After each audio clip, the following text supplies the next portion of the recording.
So we're gonna help you get connected to this. Where are those documents at, Chief?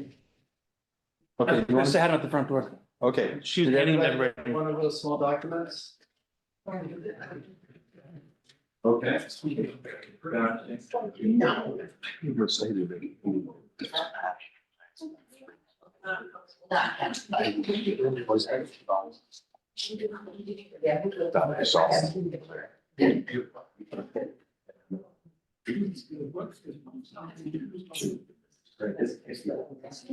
That one would be.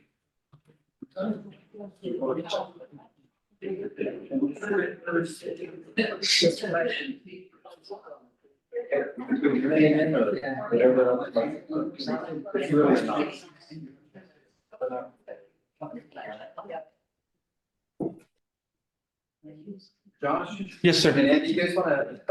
Yeah. Oh, It's that's a Earhart Park, 1918. Yeah, I had it up. I think I closed it. Thought he was gonna have it on his. Anybody just know? Any help with it? Do we just sign in as a guest? Yes, just. Okay, just skip it. Or you can put your name or guess, it doesn't matter. So- I should write it. Okay,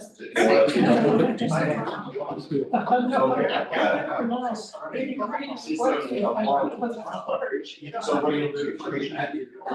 All of it. All of them.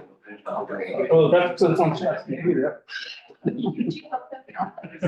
Everyone that's attending on Zoom, what's happening is they are getting the crowd connected to Wi-Fi, so you're not missing anything.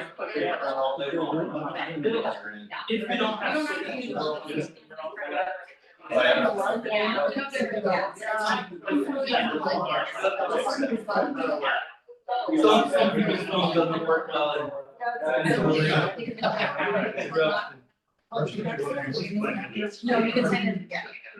Yeah. Just like the document. I don't know anybody online. How many oral? And we'll do that again. About 17 so far. That's right, I'm sorry. So this is just copy to your screen, Chad, is what that is. Like this. Are you controlling mine? Oh. Did you get it?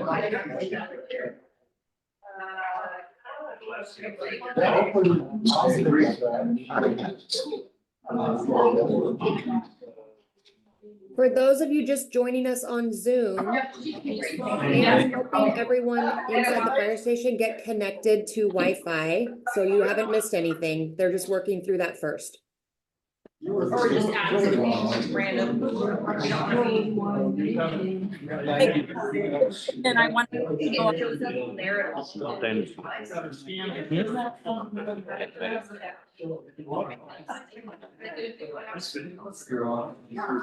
Yeah, you got it. Oh, yeah, okay. Sorry, I'm not the best at helping with that, but. Everyone else did. Are you ready? So you're good? Not quite yet. If I Couple open it, seconds. it's easier to see on there. 24 in front of right. It's just a different view, so that just joins Zoom. It's easier just to leave, and then.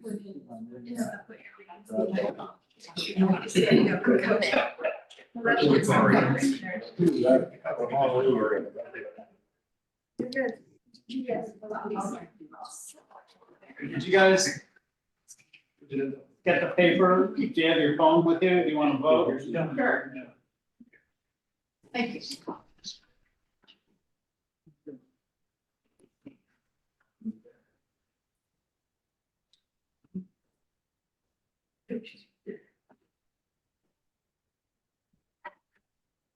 Okay, Yes, I did see. okay, we've just got a couple of.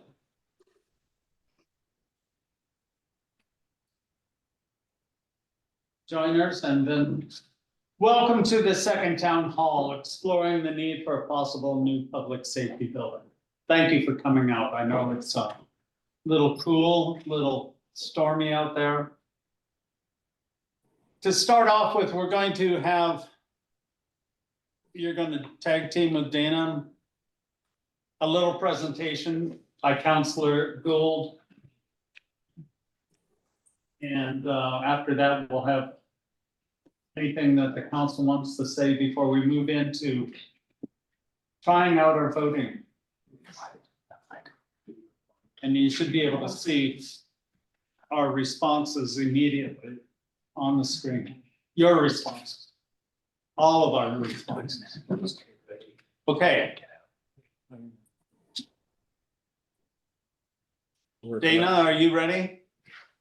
I'm on, and actually Chad's going to do the majority of the presentation and I'm gonna hop in as need be. Okay, great. Just trying to share my screen here, having some troubles there. Here we go. What happens if we can't? If you can, what? Here, you can. Wanna help them over? No, I have.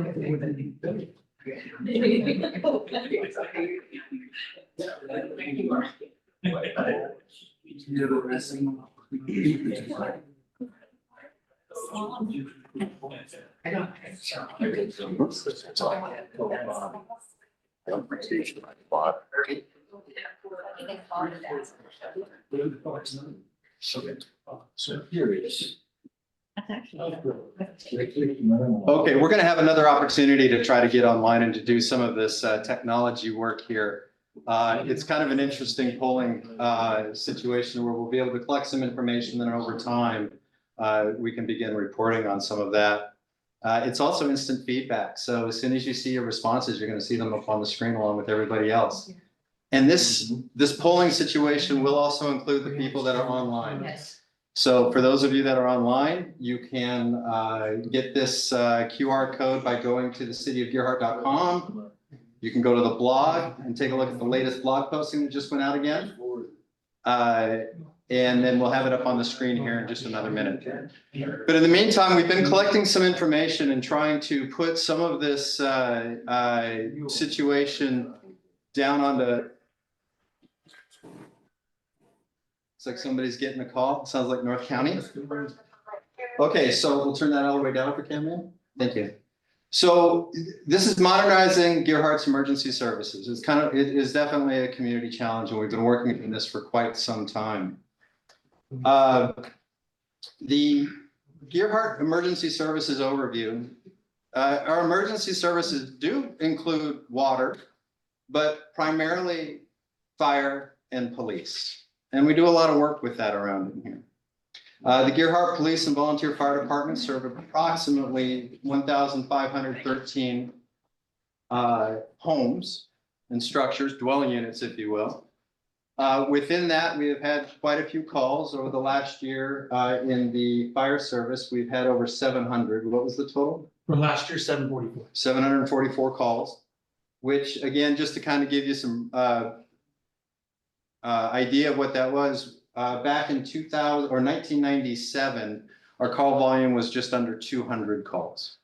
So we've grown quite a bit and we've been pretty busy.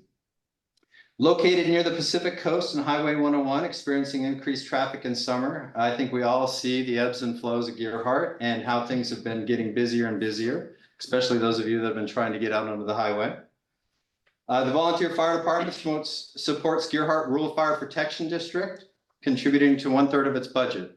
Wanted to get into that just a little bit. The Gearhart Rural Fire Protection District is another taxing district outside the city of Gearhart.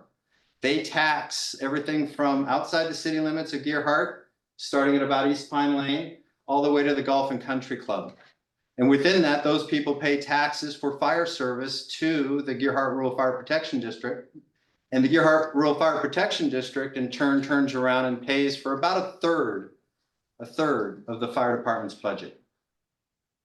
Police department also quite busy, getting busier these years. I don't have any numbers really to show you what kind of calls they are, but maybe Chief off the top of your head. Last year we had 400, well, we had up to 800 and some odd, lower 800 actionable items. So the case files were 450 around that case files. And then we had other things we dealt with, which we call log entries.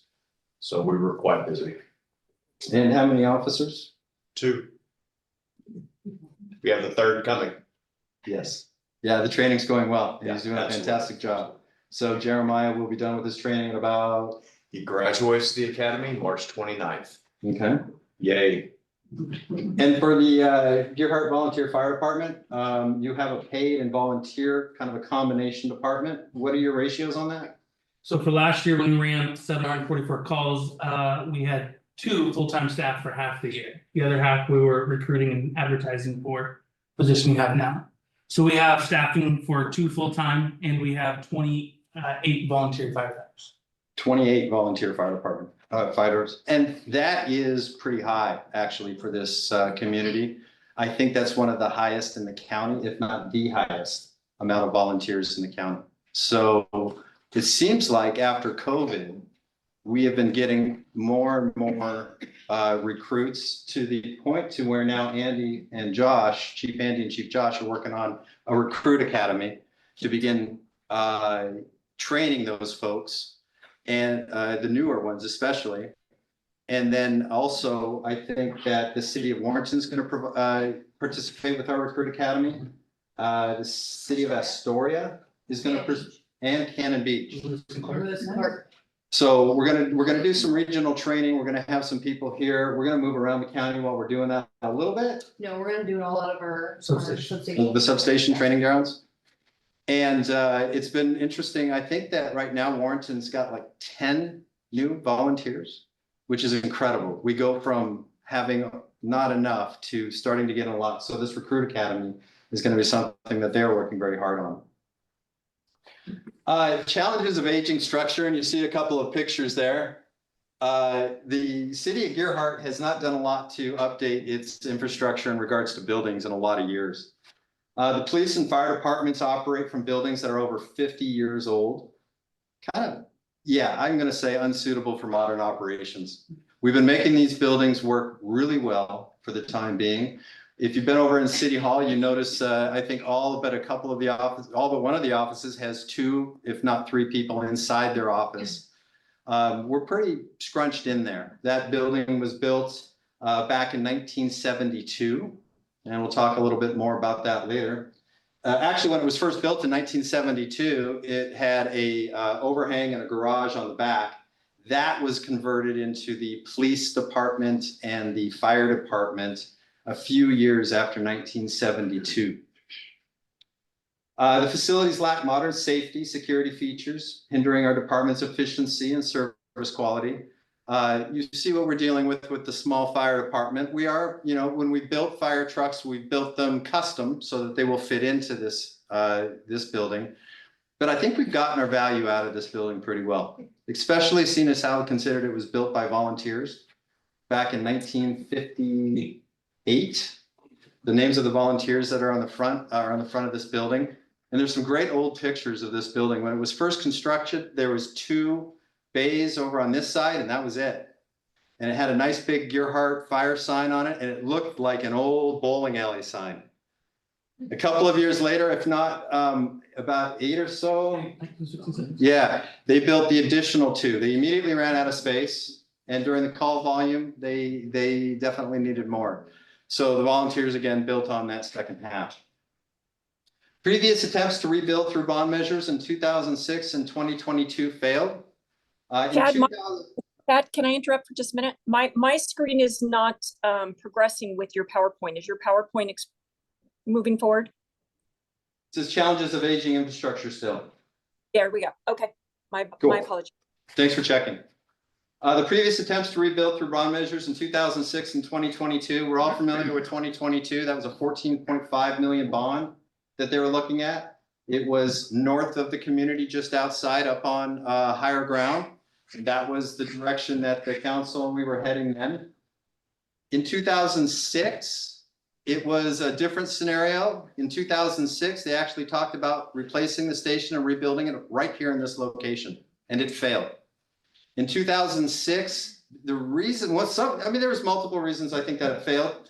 Some of them were that it was just too big, too much for the community of Gearhart. Do we need this? It was also put together with the city hall involved. They were talking about tearing down the city hall in 2006 and rebuilding it into kind of a community structure with a city hall, fire station, police station, all in one. Does anybody remember what the cost of that structure was? 3.6 million. 3.6 million, but at the time, that was a big amount as well, you know, in 2006, and it was voted down. Now, to do the same sort of thing is gonna cost us a little bit more with the cost of everything that's coming up and the cost of money and all that. But that was some of the history. Can I say something, Chad? Sure. Okay. In the 2006, just for you people that may not know, we just finished passing an $11 million water bond. The fire department went after another $3 million to build a municipal building here in downtown, like the one they had in Warrenton, or have in Warrenton. Yeah, and in 2006 it was 7 million. It was still expensive, and then after that they had to go for more after the appeals process, and all sorts of things changed with water that we had to accommodate. So in January 2024, Town Hall showed community interest in the capital improvements project. Citizens emphasized the desire for inclusion in decision-making processes. So here we are, as per the mayor. Questions and suggestions from the community highlighted the need for a thorough assessment of options. And that's what our intentions are, is to go through and thoroughly look at all of the options. Talk about some of these things that are coming out that we need to investigate. I know merging's one of the situations, locations another situation, size, needs assessment and all that we're gonna have to get into. We're not there yet. We're taking this slow. Well, slow is maybe not the right word. We're doing this appropriately to bring everybody along and to make sure that you have an opportunity to speak up.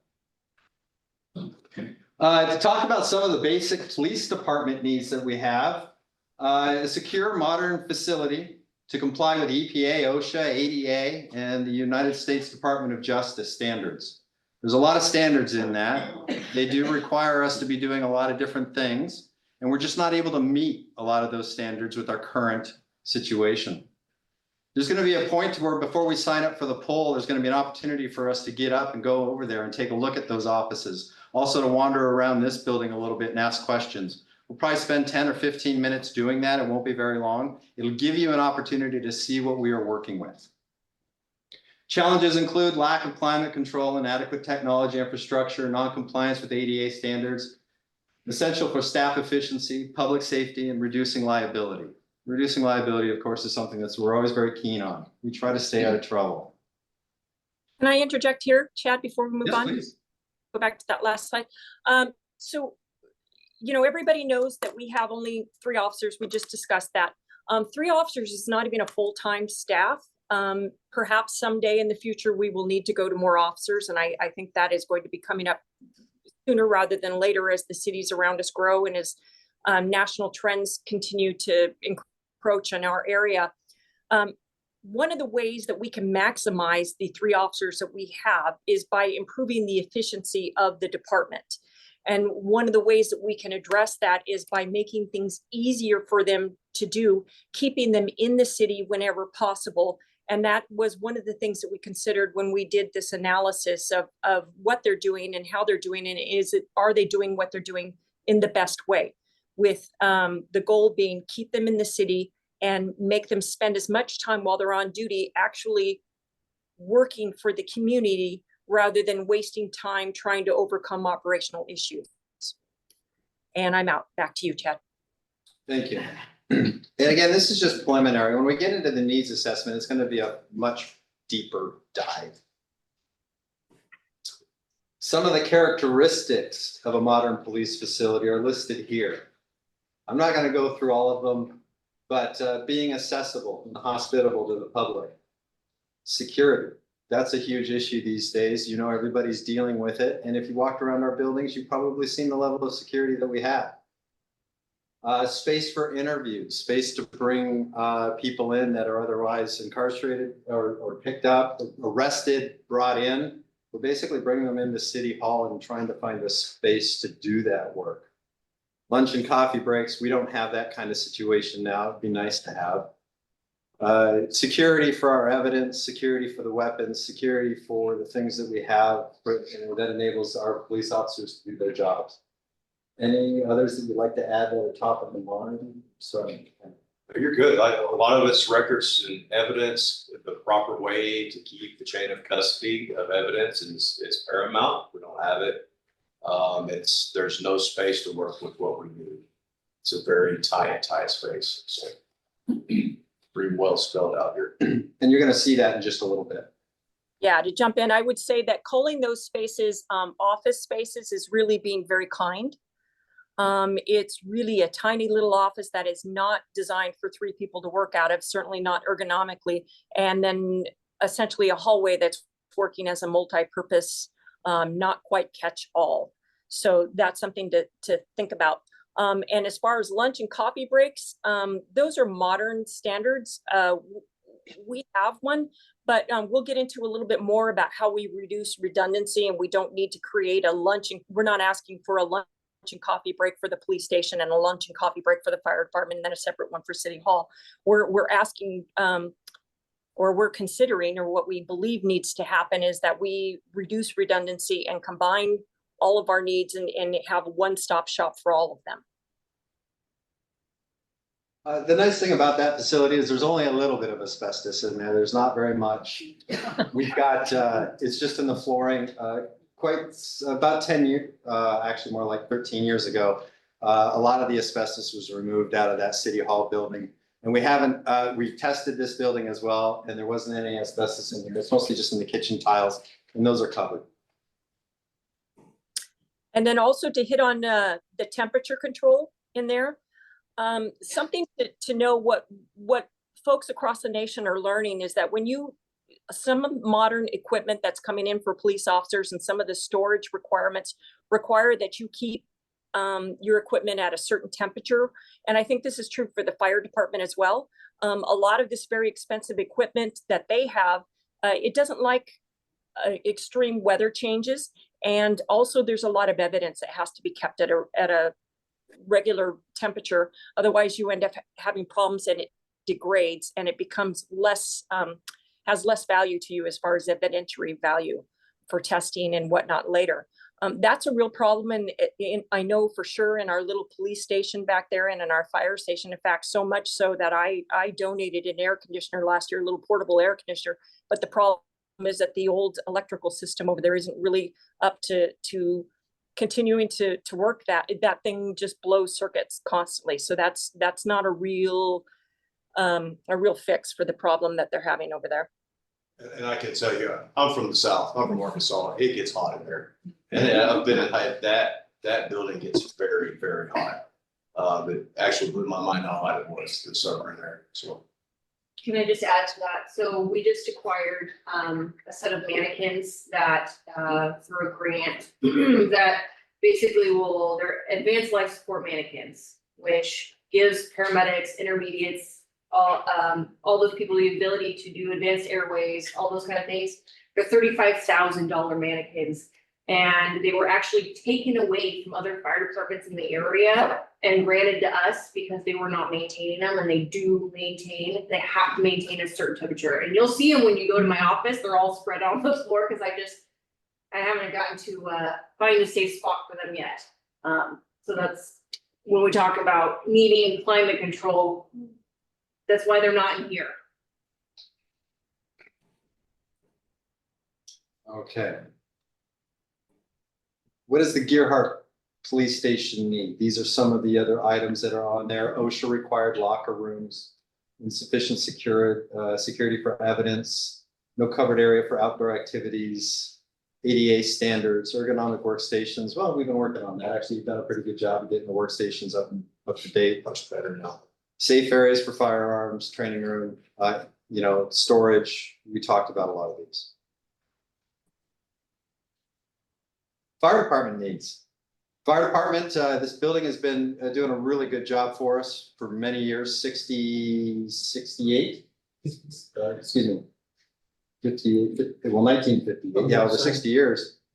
So compliance with NFPA and OSHA standards to address health risks and operational efficiency. one of the things that happens when you're in this room and we start these diesel engines, this room fills full of smoke. And so that smoke is absorbed by everything. One of the things we're trying as a fire community, and this is across the United States and the world, is to try to reduce cancer risk for firefighters. These volunteers are already going into dangerous situations, leaving their families, dinner, lunch, breakfast, sleeping, by providing them with something a little bit safer, a little bit better. So it would be a building that would be able to vacate that exhaust. Usually it's something that hooks up to the vehicles before we start. But kidney cancer is big within the fire service, and that's because we absorb what we're in, right? Upgraded facilities for decontamination equipment, storage, and response readiness. The firefighters do go through a lot on these calls. They see things that most people don't get a chance to see and probably don't want to and do. And when we come back, or when they come back, a lot of times that they have substances on them. They have smoke from fires, EMS calls, which we run a lot of, create a lot of situations for us. And we have one bathroom here. We have a little wash sink right back in through there, and then one bathroom in there, but no shower. And those are all but required now for firefighters to be able to clean up, because A, they don't want to get into their car, spread that into their vehicles, right? But they're doing that now. And B, they don't want to take it home. They don't want to get this stuff in the home. So, we wear our turnouts, they wear their turnouts, their protective gear and all of that. And then just the modern infrastructure to support heavy apparatus, some carcinogen exposure and staff well-being. These are volunteers. We want to take good care of them, and we are, but it would be a little bit better with the newer facility. So a couple of pictures that was on that slide there. So that's just from not even a major rainstorm. What you see, the water on the floor there, it blows in through the doors behind you. There was one picture that we weren't able to put in there, but the whole area in front of the apparatus is flooded full of water. Not only does it let water in, there's no drains to let the water come out once it gets in here. So the water is a big issue, concern with any minor storm that we have. When it rains, it all comes in here, which is obviously huge slip hazards and trip stuff, and not doing well for the equipment. And then that picture on the bottom left is that door right over there. If you notice, there's a sign on it that says "Open slowly from the center." When we're responding to fire calls, there's somewhat of a sense of an urgency when we're responding to those calls. Seconds mean minutes, and minutes mean lives. If that door gets open at any moderate rate of speed, what happens is what you see in that picture, and it pops off the tracks. And it takes about a half hour, 45 minutes to reset it to get it back on the tracks before we can even get the apparatus out of the door. So we have to lift it up right above our heads, and then there's our fancy, super cool performance stick right over there that we use and push it up the rest of the way, just to get it open so we can get the apparatus out. A lot of these things can be fixed, right? We can put some time into it. We can do a lot of repairs, and we are, and we're constantly doing that. But where do you start? Where do you stop? And when we're talking about a new building, we could put a ventilation system in here to take care of and evacuate the smoke. Very expensive, but we could do that. We could do a better situation for that air compressor so that it takes clean air rather than dirty air, because that's what fills the air tanks for them. But it's just, how much money are we going to continue to put into this sort of thing? And that's a question for all of you as well. And I'd like to. Oh. Could I jump in here? Yeah, go ahead, Dana. So what I would argue that some of our problems are not solvable. And when we're presenting these problems to you, they may sound like just things that we'd like to have, but these are things that have been identified. A lot of these things have been identified as OSHA as requirements, and there's a reason why they are requirements, and that's because they keep our volunteers and our staff safer. And when OSHA creates a regulation, it's not something that you can just choose to ignore. And their regulations have a real reason. For example, when we talked about the water on the floor, well, OSHA requires that you have a cement floor that is heavy duty enough to support the fire apparatus, but also that it have drains. If we were to cut into our existing floors and try and create drains, and we don't even know how deep or how thick our floors are, I would just say that would be not something that anybody would come in and advise us to do. OSHA requirements also require that you protect staff. As we said, there are a lot of carcinogens in the area, and OSHA has standards regarding sanitation and regarding decontamination.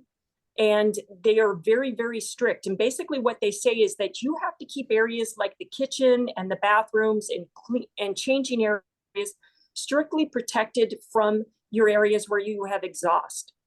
And we could, like you said, one of the things that we've been going back and forth over is whether we should snorkel the apparatus that fills up our tanks, the oxygen tanks. But one of the things we also have to consider is that we've been advised not to do that, that it might interfere with our warranty. The company that makes that system does not recommend it. It shortens the life. And that's a very expensive piece of equipment. So you're always weighing, do we do it or do we not do it? What's more expensive, what's less expensive, and what's best for us in the long term. So that's another issue. And then as far as the sanitation goes, they don't play. When we'll talk about that a little bit further down the road, but when OSHA says you have to do something, they're pretty serious about it. And they know how firefighters are put at risk. And it's not always just carcinogens. There are a significant number of firefighters that are injured in the station from either crushing injuries or other injuries because of the layout, because of a poor layout. And I would say we are at risk of all of those things right now in our current station. And having said that, I'm going to hand it back to you. And it's not just the firefighters here too, it's the police officers as well. There's been times, I remember Ian's come in a couple of times with quite a bit on his uniform. I haven't had the opportunity to meet you like that yet. But just getting in here and cleaning up after something like some of these tough calls that they go on is a good idea. Again, originally built by volunteers, and we're on sand here, and this is actually some fill sand. I don't know if all of you know this, but the actual original topography of Gearhart is where the Trails End Art Center is. It's down about what, 6-8 feet from here. If you look at the very old pictures in Gearhart, I tried to figure out forever the corduroy road that used to go like this and dip. And then I'd stand over there and look at it, and I couldn't put it together where that picture was, because that picture was done before this land here in this area was all filled in. It used to dip through here and be part of a drainage area. So we will have to deal, if the community chooses this location, for some foundation work and how to deal with that. But wherever we build, it's going to be a little bit difficult because of the critical infrastructure side of things is required by the state. Anything else? Yeah, I wanted to pose a thought question for everybody here. How many of you guys own a home? Just like show hands, right? How many bathrooms do you have for your home? 1, 2, 3. How many people live in your house, right? Maybe 1, 2, 3, 4. There's 28 of us fighting for that, and I will tell you, I will win. She's pretty scrappy. Yeah. But that's just to put in perspective though. I mean, you're asking 28 people to share a bathroom, and in a normal house, we're looking at 2-3 bathrooms minimum for 2 people, 4 people, right? That's all. I just want to put that bug in your head. Also, think back to that picture of the water on the floor, and those were actually rather mild pictures of the water on the floor. They actually sent me a picture that's not included here because it's hard to tell from the picture that it's the entire floor is covered in water. And you have to remember that this electrical system was installed back in 1958, may or may not have been improved a little bit in 62, but that was the last time that electrical system was touched. So you no longer have electrical outlets where you need them. You don't have sufficient outlets to support your needs anymore. So there are extension cords running all over that place. Can you imagine that with that water on the floor? I mean, I hate to even imagine what type of problems we could have. Some of these extension cords are meant to be there, like these ones that are dropping down from the ceiling. We plug the trucks into them, and it charges things like the defibrillators, it charges the flashlights, it charges the thermal imaging cameras, charges all the information or the stuff that we use. So that's what that is for. Anything else, Chief, at the moment? Not yet. Okay, we can do a walk around a little bit. Heavy apparatus, kitchen, bollards to protect the station walls, but we haven't hit that yet. These walls are our best guess, and some of the digging that we've done in the corners is hollow cinder block. so there's no concrete or rebar in them. And because it was done by volunteers. Critical infrastructure, we are required to build a different type of building, like the water station here. This is kind of a house of cards right now. We get a little shaker here. It could be very interesting, likely bury the vehicles that are in here. So that's one of the reasons for this. And you'll see, as you go outside, you'll see cracks that are going through the cinder blocks that are from the ground all the way up through the top. Hasn't been that much movement around here, but it's enough to make us wonder and be very careful when we're backing vehicles into this building. OSHA standards, again, Councilor Dana was talking a little bit about those, fire protection, egress, interior areas, separations, things like that. Usually with systems, it's fairly simple. Those are things we can accomplish as well. Many of the needs identified by the two departments do overlap. We work very closely together. A good architect with expertise in designing a police and fire facilities would be able to help the city plan a solution that reduces the needs for multiple spaces, serving the same or compatible needs. Otherwise referring to as redundancy. By creating multi-purpose spaces for the two departments, the police and the fire to share, the city could address each department's needs while eliminating space waste and redundancy. Speaking of which, if we could get the police department and the fire department out of City Hall, we would use that space to do 2 more small offices and make the meeting room a little bit bigger. That's just the idea, but we still have to go through all of those things. But I think that right now, the idea is to maintain that 1972 building and to make it work a little bit better. Overcoming financial challenges. Of course, Gearhart does not have the cash to pay for a new station. Not many communities do, especially small ones. We have learned a lot from the past bond measure failures to develop a more acceptable proposal, and hence with the mayor and the council, we're taking the time, or at least going through the process, not taking our time. We're actively working very hard on this. Engaging with the community, potential for phased development, or seeking grants and other financial aids. We've been working a lot on grants over the years, and I know some people ask, well, where are all the grants? And to tell you the truth, most of our apparatus that are at the fire station, half have been purchased through grants, through FEMA. We've been very successful on that. The self-contained breathing apparatus that the fire department uses, each one of those are about $6,000 a piece. Those were all purchased on grants. You just wrote another grant for the dummies that we've had. Yes. Over the years, we've written over $1 million in grants to keep things going in. The community did buy that fire engine over there. And that was done through a 5-year loan through a bank. Anytime the city of Gearhart needs more than $100,000 that it does not have, it goes to the voters. It's a pretty low amount for a community, but it's working. So the community of Gearhart voted that in, and that was paid off in 5 years for that engine. It's a great engine. Can I add on the grants? Yeah. So at the last work session, Rita had brought up a book that was funding options for I'm trying to think, just funding options, basically. She's like, well, we built the whole city of Seaside's library out of grants. So I went to the library, I got said book, which they're actually not making anymore. It's 676 pages that I personally went through every single grant, because my goal is to make this work for everybody. 676 pages, there's 284 grants. There's what we would qualify for is about 50 grants. 48 that are not, that are possible because of not being a 501c3. Only 6 of those grants would be for capital improvements.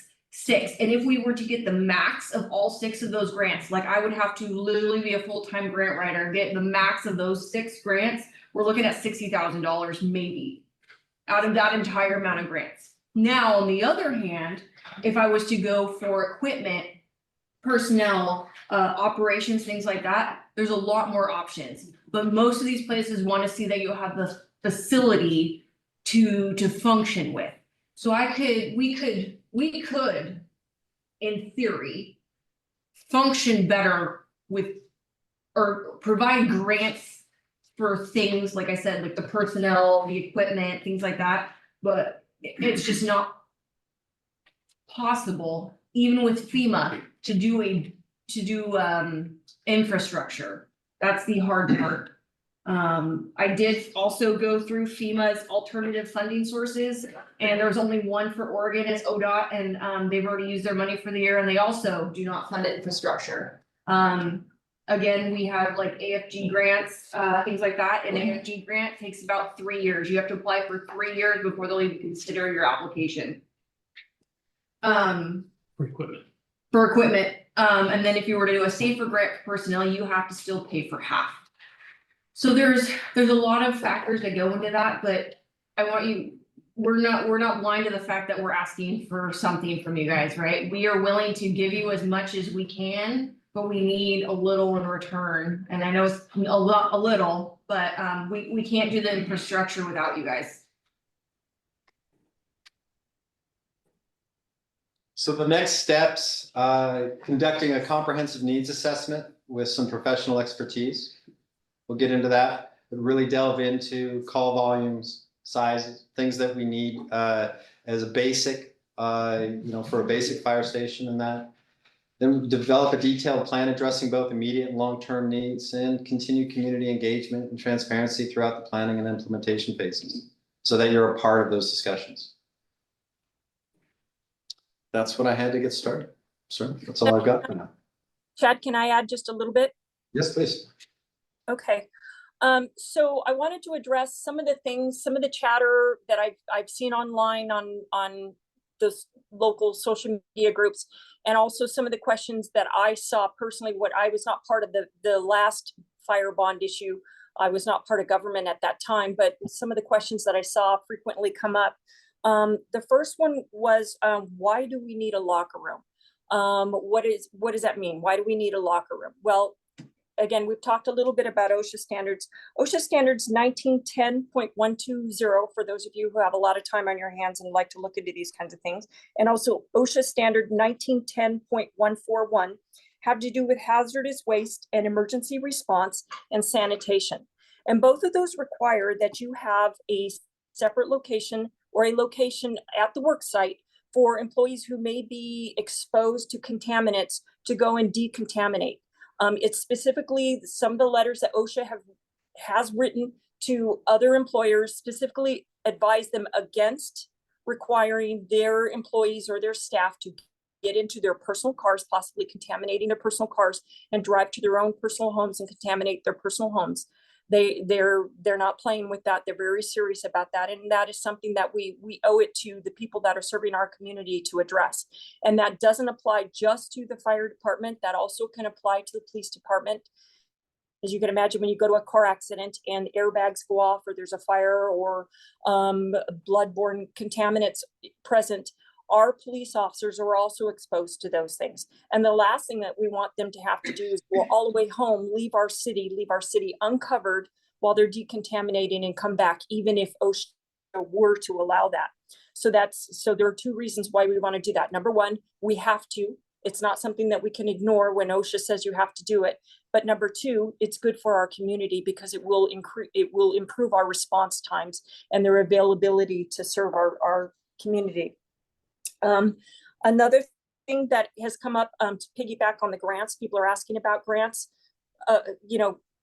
Everybody sitting before you at the white tables, we're all well, I think at least as far as the counselors, we're all taxpayers too in the city of Gerhart. And we're going to do whatever we can to reduce our exposure as well. I don't like to spend money. That's the whole reason why I'm volunteering and serving in city councils, to keep my overhead costs down and to address it in the best way that I can. I have been part of groups that have gone for grants before successfully.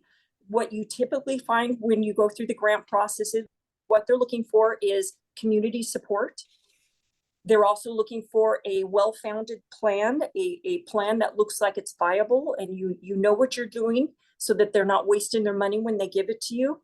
So both of those things have to be in place before we can consider grants. But often with grants, there is a match. They require you to put up a percentage of the grant, and it can depend on the grant. Some of it can be 20%, some of it could be 50%. So those are all things that we are certainly going to look into, but that is a little bit down the road. But we still have to be able to tell them that this is something we're going to go forward with. We already have a plan. It's a viable plan. We're not just asking you to pay for a pipe dream if we ask for that money. And then the next thing is there's been a lot of talk about why aren't we combining with Seaside? Chad, do you want me to continue, or do you want to address that? Because I'll be happy to talk a little bit about it. Sure. So there has been a lot of conversations about, well, we don't, maybe the city of Gearhart does not need its own little fire department. Again, we've done over 700 calls a year, respond fairly quickly, and they do a fantastic job. Highly trained people. We've got Division Chief Andy here, who's new. For those of you that haven't met her, she's new to us anyway, but she comes with a lot of experience. She's Division Chief of Training, so she keeps everybody up in their training, which is a huge job. And she's also a paramedic. We have EMTs that have spent over 10 credit course units trying to get their EMT licensing. Hardest test I've ever taken. That includes the private pilot's test is easier than the EMT test. We have a good amount of those. We have a lot of first responders as well. So we have a lot of medical folks, and we do a pretty good job. But the conversation has been, well, we could just build maybe something a little bit smaller, turn it into a substation, and have another community come in and do our firefighting services for us. We can combine with them. There's a lot of challenges to that sort of situation. And part of it is that Gearhart loses a little bit of its identity, right? We have this great little fire department, 4th of July, firefighters ball, bringing the grandkids, bringing the kids down to the fire station is all part of it. And maybe some of that would still continue. But if we went with another community, it would be a very difficult operation. The first thing to do is to kind of get it out into a vote. If we were to go with Seaside, for an example, Seaside's got its own rural fire protection district, similar to what we do, that pays them taxes and pays those taxes to the city of Seaside for their coverage. So each one of those communities would have to vote out of their districts to do that. So that's 2 votes that would need to happen. Then all 4 communities, the district, the city of Gearhart, the city of Seaside, and the Gearhart Rural Fire Protection District would have to agree and vote in to a district. And then that way we'd be able to combine to whoever's going to be in charge. Let's say that's Seaside, just for conversation's sakes. So Seaside would be in charge of the Gearhart Fire Department. We would still need a building here in Gearhart, right? Maybe it would only need to be 3 bays rather than 4, depending on what apparatus they need here. But you're also going to need full-time firefighters here, because as you're going pro, or as you're going paid, you lose your volunteers. The volunteers are not making vehicles anymore. They're not, the training has changed. The training's not changed at all. As a matter of fact, it's exactly the same. But what's happening in some of these other communities that you see that are gaining more and more paid firefighters, look what's happening to their volunteers. They're losing them. The little city of Gearhart has the most volunteers in the county. We also have the fewest paid firefighters, I think, other than maybe Lewis and Clark. For example, I think the city of Cannon Beach, who does less calls than the city of Gearhart, has how many paid firefighters? They're up to 10 or 11 now, and they do We have 200 2. calls less a year. 200 calls a year. They're looking at 11 because their area is very difficult to live in. Cannon Beach has been going through this a lot longer than most of the other fire departments have, with the expense of living there. So you get people in Cannon Beach, you get more paid. Volunteers are not making any of the vehicles. So the volunteers start rolling out, and now they have very few volunteers, but they've got their paid folks. Think about a yearly cost for what a paid fire department would cost. If we were going to have 24-hour coverage, which you have right now, you have 24-hour coverage of 25 volunteers and 2 paid folks. If we were going to do that, you'd need to have at least 2 people on a fire engine. Standard is 3. Okay. Oh, NFPA standard is 3. You have to have a 3. Okay, so sorry, 3 people Sorry. per fire engine to get to a fire and put out a house. So you need 3 people sleeping here or being here 24 hours a day paid. That's 1 shift. You need the other shift on the other side, because they usually work 24-hour shifts on, 48 off. So you'd have another shift to cover that and 1 more shift to cover that. So you'd need at least 9 firefighters to cover a community like this. Each firefighter with their costs, I don't have the exact amount, and we'll get into this in more detail, But if you're paying a firefighter about 80,000, which seems to be the starting point these days, if you ever try to buy a house around here on $80,000, not happening. That's why recruitment's so tough. So you're looking at about $125,000, $150,000 per firefighter with everything included, including health insurance and all that. Again, you need 3 on it all day. You're looking at about 9 of those. So that is a yearly expense of close to, if not over, I think it is over $1 million just to pay for your firefighters. Right now, our entire firefighter budget is about 160. Yeah. Our yearly payroll for fire department personnel costs. Yeah, that's our personnel. Yeah, So- just for personnel costs, about 170, 180, somewhere in there. So you'd have to take that from 180 to go to about $1 million, probably. And that's for having 3 people here 24 hours a day. So there's a lot of challenges. And who's to say that that's not going to happen in the future? But who's to say we couldn't build a building that can take care of our volunteers today? And then if that happens, we were talking about this in 1996, 97 when I joined. Where are we going to get the firefighters? All the loggers are moving out of town. All the builders are moving out of town. Well, we made it. We've continually kept our numbers up pretty good. And they're still coming in these days. And these guys are hustling to get them trained up. So those would be some of the things that we would have to consider. The math is kind of tough. It would be kind of hard on this, on the community. It would be expensive for sure. And we'd still need a building for them to house. And we would still need a police station, and we would still need a police station with all of the bare minimums that if we're already going to build those, why wouldn't we build those for our fire department also? So what we're looking for here, positive, I think everybody wants a positive outcome for the people in our city, should they need a first responder to show up. So they're looking for a quick response time. I don't think that switching to just Seaside, I don't know if people imagine or are have in their head exactly how that would work or really understand the science of deployment. You could, in some ways, you could consider, I guess the best analogy would be to consider Clatsop County, something similar to Portland. Now, the entirety of Portland could not be covered by one station. And they don't want one station covering a vast area. Why? Because then the response time within that area becomes slower. And that's what we would be looking at. The science of deployment is not only about how fast you can get an engine to a house, but it's also speed. Certain calls, as Andy was talking about, certain calls require a certain number of people. And if we were to go to a full-on paid staff, those numbers would even go up. But different types of emergencies require a different number of trucks. A minor emergency might only require 1 truck, but they have rules about when you have this type of emergency, you have to have this many trucks. And if you're not able to provide that many trucks, you have a problem.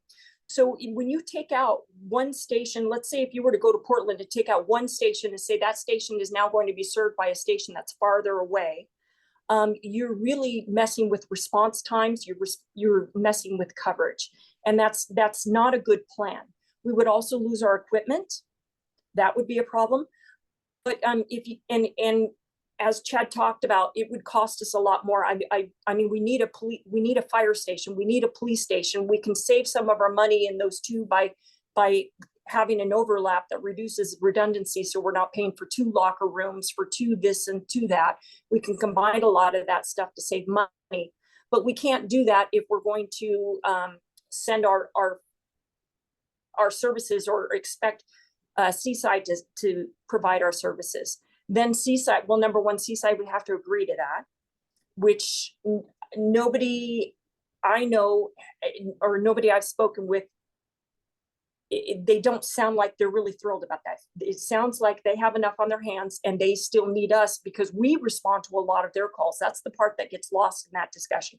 They need us to be there to help them respond to a lot of their calls.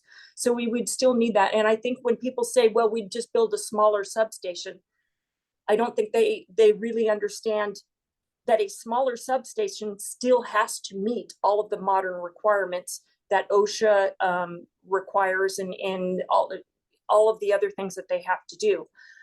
So it wouldn't address any of those problems. And then again, we'd end up paying for small substation, whatever that means to somebody's mind, I can tell you it would be a lot more expensive than you're thinking. We'd still have to pay for a police station. And then on top of that, we'd be paying for salaries that we are not paying for right now. Right now, the Gerhardt Rural Fire District, the money that we get from them covers all of our salaries. Does that sound right? And I have a Yeah, couple go. more thoughts on that, if I could, real quick. Yes, please. So about coverage and response times and stuff, I've always said that countywide we operate as one fire department. To kind of help with that, the county had a structure fire in Astoria 3 weeks ago. Something like that. And the fire chief sent this email out and he said, "Chiefs, I just wanted to say a quick thanks to everyone for your work on our box alarms. Me being an outsider, we didn't use box alarms. I can say I'm grateful to whoever started this here in Clatsop County. I'm thankful for all the chiefs over the years who have worked hard to keep them updated. I'm also proud of how well we come together at our larger incidents. At my second alarm fire the other morning, I really felt like it was one department on that call. So for that, thank you for all again. I'd like to recognize the many chiefs in our county that participated, a couple long meetings last month, and a couple major updates and improvements that we did. Along with that, was some stats and information. Before I kind of list those out, when you're talking about merging and pay rates and standardizing pay, I would get a pay raise. So first, I just want to tell you that I would benefit from that. So I say that to say the next parts. Well, even when we were hiring for our division chief position, there's lieutenants at Seaside that wouldn't apply for our division chief position because it'd be a pay cut. And how titles and rankings go, there's firefighter, lieutenant, captain, division chief, and chiefs. So there's lieutenants, the bottom level officer at Seaside, that would not apply for the second to the top position in Gerhardt because they get a pay cut. From the research I've done, I'm about the third lowest paid chief in the state of Oregon. So now that you know why I only benefit from merging, let me kind of explain some other stuff with that. In the past 2 years, Gerhardt Fire has sent out 211 auto mutual aid. So 211 times Gerhardt went to another district, another agency. That includes the Oregon State Fire Marshal's office when we go on mobilizations, when we go to Cannon Beach, when we rescue people off of Saddle Mountain, everywhere we go. In 2 years, we sent out aid 211 times. Out of those 211 times, 144 was to Seaside. In the past 2 years, we received aid 61 times. So only 61 times in the past 2 years, and that's a total of 1,501 incidents that we had in the last 2 years, we asked for help 61 times. The fire chief in Seaside has said this many times. He said it to anybody who asks him, "Why would I get rid of Gerhardt? Because Gerhardt is my first backup." What we do here isn't just some little thing. What we do here is a huge deal. And we talk about career departments and volunteers. Every volunteer, and there's some of them wearing their fancy med coats back there, they have the exact same certifications and the exact same trainings that a Portland firefighter does and a Seattle firefighter does. And they do it for free for you guys. So merging has huge things you have to walk through and you have to work out. I would appreciate to get a pay raise. So let's go through that route. If you want to go through that route, it's going to add on a lot more things on. Then I want to add another little thing to your box about the word substation. So this is just Google. I come from, like I said, this is not my first station. We have a substation. Do you know that? The rural fire department, is there staffing there like there is here? No, that's a storage facility. So Canby Fire, they have a substation. It is not staffed. Lyons Fire District has a substation that is basically storage for them. So substation, literally, if you Google it, you can Google it to match me right now. If you do substation, a subordinate station for the fire or police department, which gives you a link to the word subordinate, which says lower in rank or position of less or secondary importance. Do you think that we would have staff here if we built a substation for Seaside? The answer is no. We would get the worst of their equipment, just like everyone else in the state of Oregon when it comes to the word substation. I could literally name every single substation in the state of Oregon and tell you what their services are like. They are zero. SIO has 2 substations and they have 0 responders out of 0 substations. Just because you have a substation does not make your ISO rating any better. Lion substation has 0 responders, their ISO rating is 10. Yeah, just because you have a station and it has one apparatus in it that never gets maintenance because it is, like they said, a subordinate station. Is treat or regard as of lesser importance than something else. I've heard from a lot of you guys at the last thing that well, you guys want an ambulance. We want an ambulance, you want medical services. We're giving you the medical services. If not, we're getting to you faster than medics do. We are providing you the exact same service, except for putting you in a box and taking you to the hospital as a medic's ambulance. If we build a substation, we're not gonna get an ambulance here. But I guarantee you, there is a very good possibility, looking at this ASA agreement, that if you want an ambulance, we can maybe, let me clarify, maybe arrange that, but we have to have the infrastructure. I can't store ALS medications in these cabinets. Okay, they're in my office. So the medications to save your life can't be stored out here. Their temperature, their light, they have to be locked. They have to have ability to sleep here because those services are 24/7. They have to be able to park in here. So you guys just have to decide what you want. We'll make it happen. We have been for years.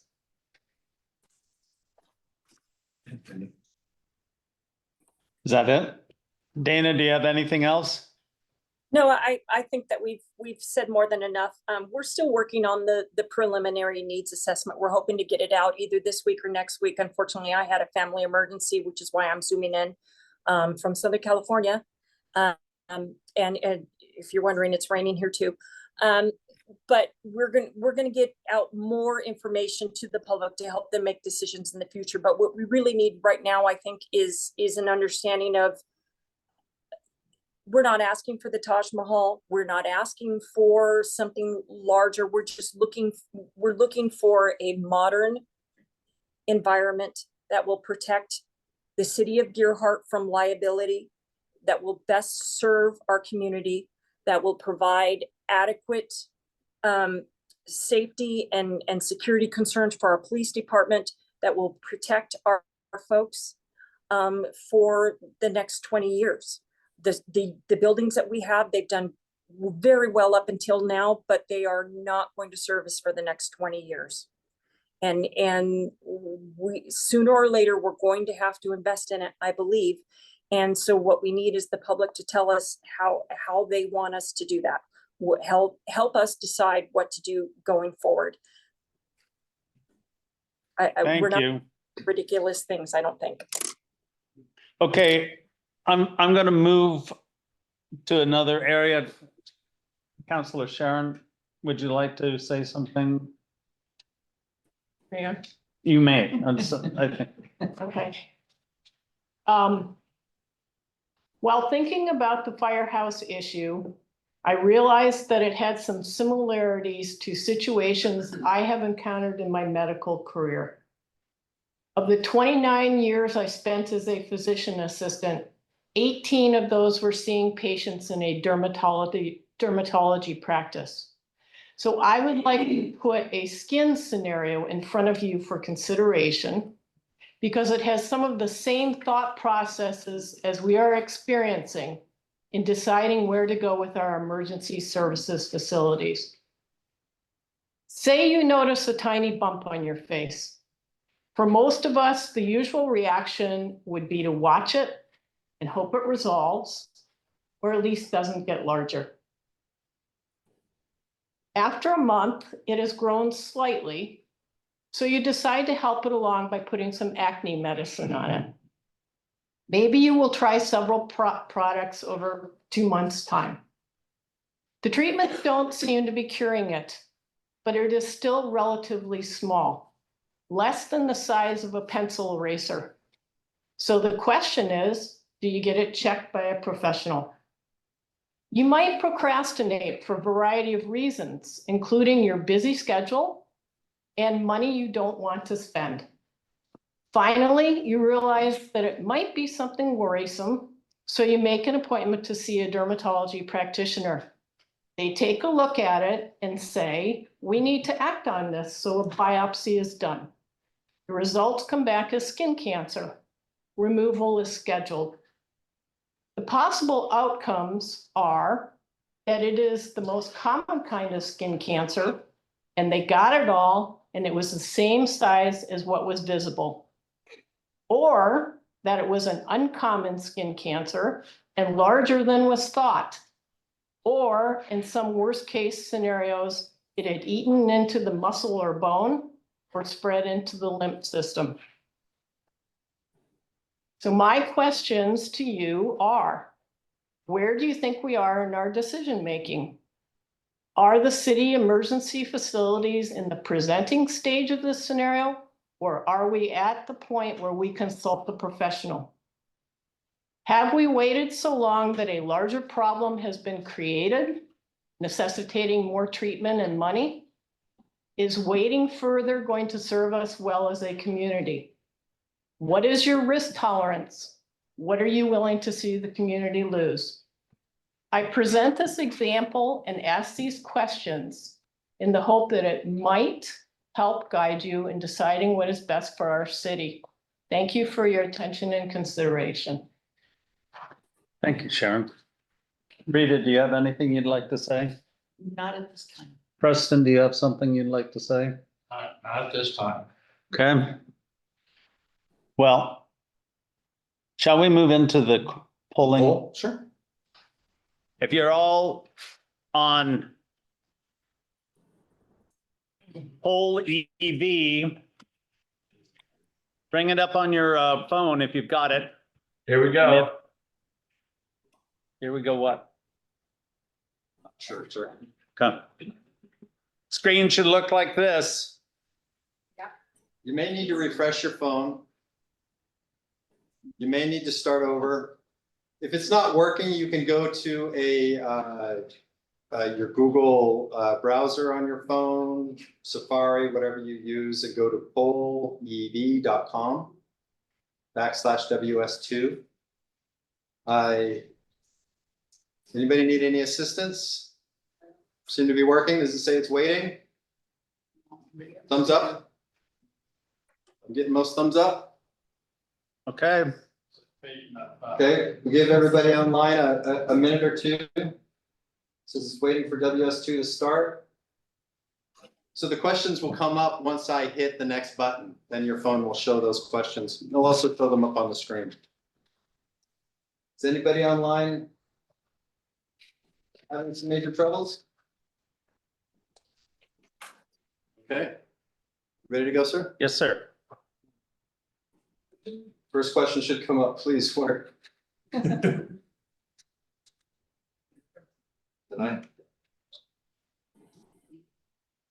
All right, this is a test question. I didn't get it. It might take them a little bit of time.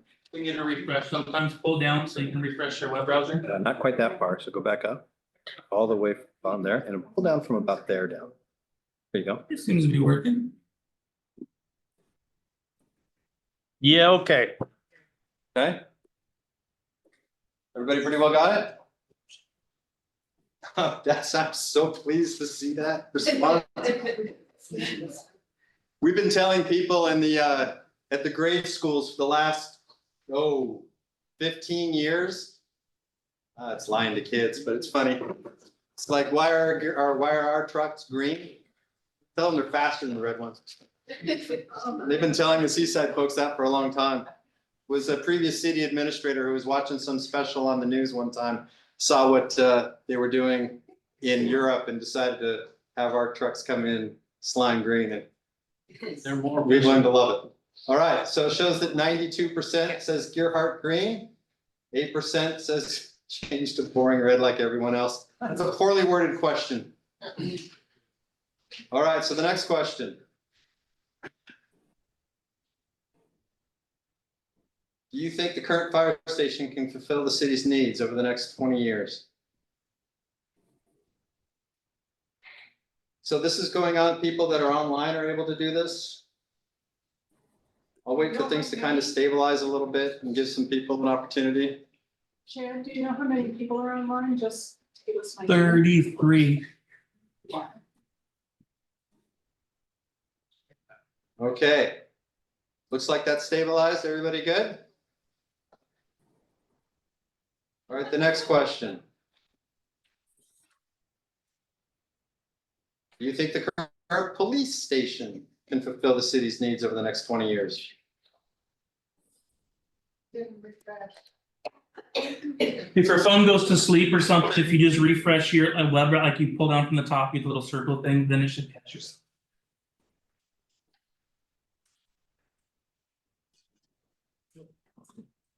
Okay. Looks like it's stabilized. I'm gonna move on.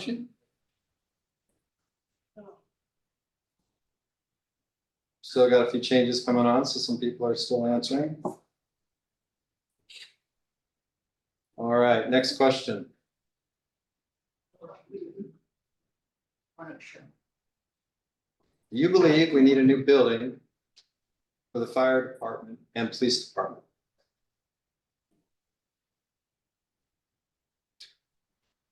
Looks like it's working.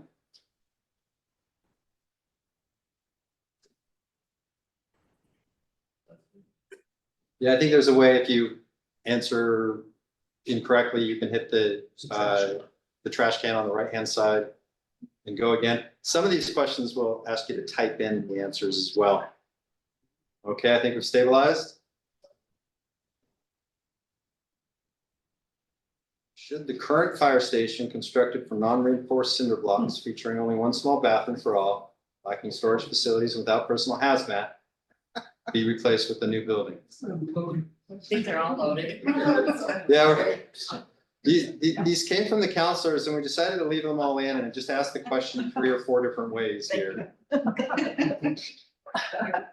Want to make sure we understand. Yes and no is pretty clear. Could you call out the percentages whether they've settled down, because I can't see. Sure, will do. So far, we're at 88% yes and 12% no. And again, by voting, it's not costing you any money today. Okay? That's later. All right, so 90 and 10%. Next question. Should the new fire police, and we're calling it a public safety building, be located at the existing location in downtown Deerheart?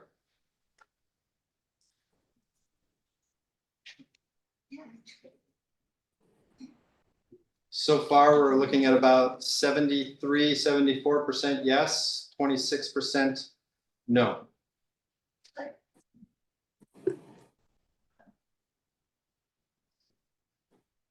Kind of close to that last vote. All right, 72 and 28, I'm going to go on.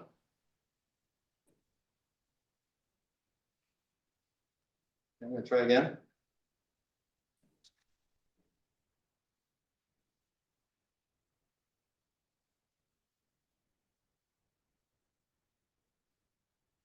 Which location do you prefer for the public safety building? Well, this was the questions between Leslie Miller Dune Meadows Park, which is just west of the water treatment facility. That was an idea that we played around with for a period of time, or the current location. So far, we're looking at about 36% says Leslie Miller, 65 current location.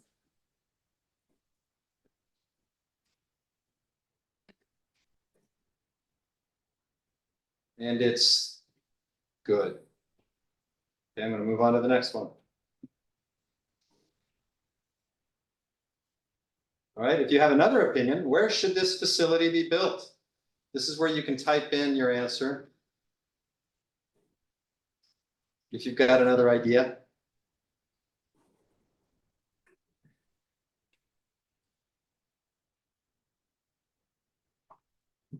Existing location, current locations popping up.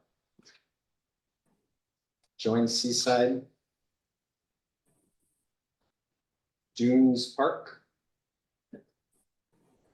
someplace on high ground. Downtown. Downtown. Your heart. Highlands. Leslie Miller. Old Elementary School. Not in a tsunami zone. Outside the inundation zone. The cottage's acreage. Same location as the current facility. Proposed area north of Gearhart. Current location. Outside tsunami. We'll let this build for just a little bit longer. Leslie Miller.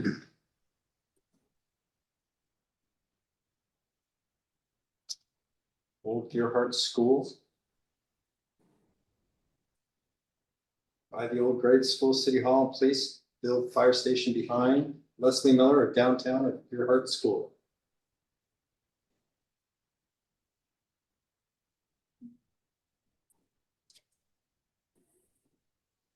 Not on parkland, existing location, current location. Woodland. Right, who lives on Woodland? That's responsible. Islands, out of the inundation zone, not at all. Elementary school, downtown, we're recording this, so these, this information will be given to the council and then we'll talk about it again in a future area. Look into joining Seaside Fire. Your heart school now, so you can answer as many times as you like. But I'm gonna go ahead and call it here pretty quick so we can move on. Good. Because I'm not seeing any new things. You all right with going forward? Yeah. Okay. Okay, we're gonna move on.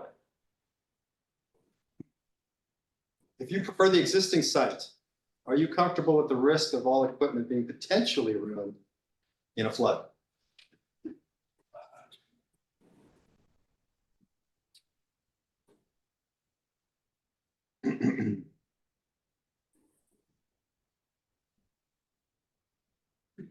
Looks like 63% yes, 37% no.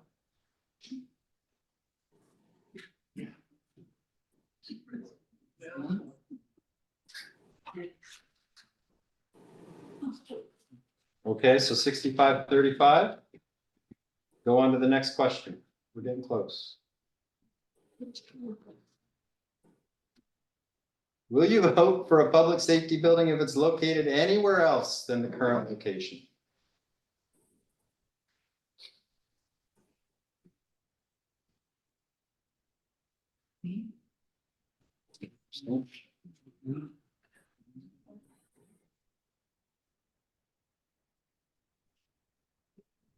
So far, we're at 54% for yes and 45% for no.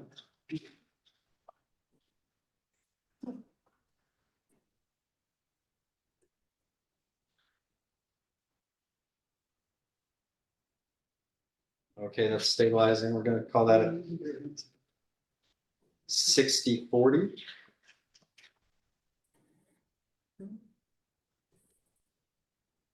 Should we construct a public safety building equipped with sleeping quarters for firefighters? There's a lot of information about that that we haven't gone into. Can I talk about that for real quick? If you, am I there? Sure. So what we're describing here, if it's worked through, is we're not housing firefighter. What it would look like is dorm room. Or it could be anything for staff for a long incident like 2007 storms. I think there was a cot in the city administrator's office. So the city administrator can get some rest for the police officers. Another potential use would be for interns. Seaside Fire Department has 4 interns because they have 4 dorm rooms. Just last weekend, they tested 17 more for potential interns. They're looking at building 4 to 6 more rooms for those. Now, that's after applications, resumes, and interviews, they tested for 17 more. For 17 tested, they're not gonna add 17 more, sorry. For that, the interns are almost a free firefighter. We have budgeted for 2 interns, they get their schooling and while they're here. With that, and in turn, the city gets almost free firefighters once, schooling costs is paid for from there. So it is a room that's just for interns that we already have budget for, as a potential use, for that. Now, that structure fire that we had, that second alarm structure fire in Astoria, Seaside was able to staff the engine with 4 people. 2 of those people was their paid full-time firefighters and 2 was the intern. Another thing on the interns, so Black Butte Fire, has such a phenomenal intern program. They only have like 2 paid people, the chief and like an administrative assistant, and they run entirely on the interns. And if you have a phenomenal program like them, when I started in 2007, I wanted to be an intern. There was 100+ applicants to be an intern at Black Butte Fire because they will get hired after their intern. They will get hired. They have such a phenomenal reputation. We have such a good reputation. I don't see how we couldn't function like that. To this day, they are still running with over 100 to 200 applications for an intern. So to say volunteerism isn't dead, we're still 80% volunteer in the world. There's gonna be, everyone starts out somewhere. And Black Butte has harnessed that and made it intern program so good that they don't have to have paid guys. And even though we have in the budget to have 2 interns, right now we have none, simply because we don't have a place to put them. Yeah, so the part of that is, you sleep here. This is by far the only, even Brighton Bush has sleeping dorms.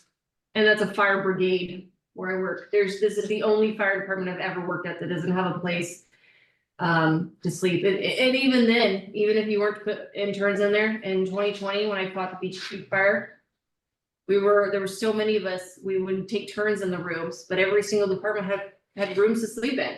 I was on for 96 hours straight with 0 sleep. These are real life things. To say that we are exempt because we're a small town is null and void. Identity threat word down. The hail and fire bird down. Couple other stats with that, some studies have shown that you miss 1 hour of sleep at night, it takes 3 to 4 days of regular sleep to recover from that. So you look at prolonged stuff like the 2007 storm that happened here, a realistic thing that happened. When firefighters and city administrators and police officers went for hours and hours and hours. Okay, stabilize, thank you. What is your biggest obstacle for voting for a new fire station?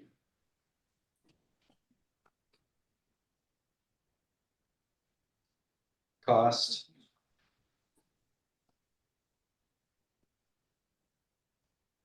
None?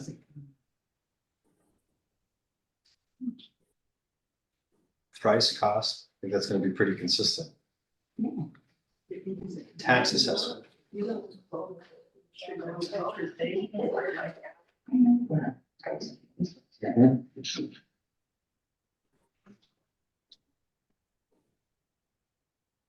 Locations, the high ground, cost, tax assessment, cost, none, cost.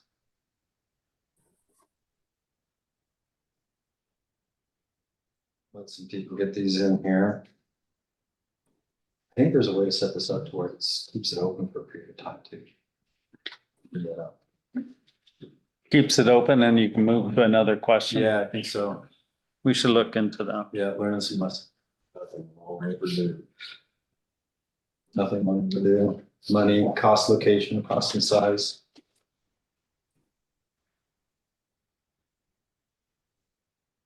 Lack of feasibility study by professionals. Tax experts.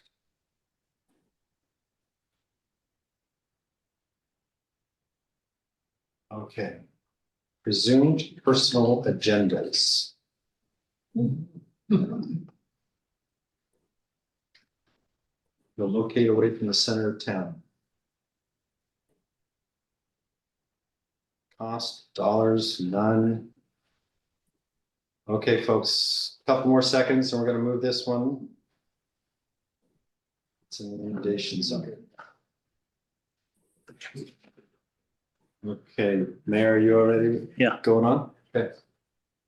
Cost, needs versus wants. Cost. Okay, I'm gonna move on, so I'll shut this question down. What is your primary concern regarding improvements to the current police and fire facilities?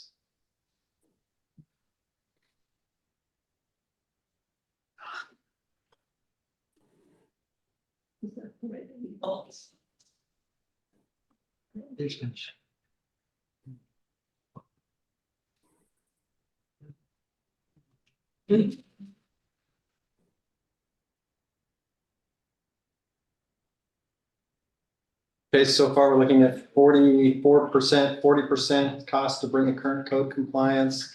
Locations about 15%. And ensuring long-term protection and service to the community is 43%.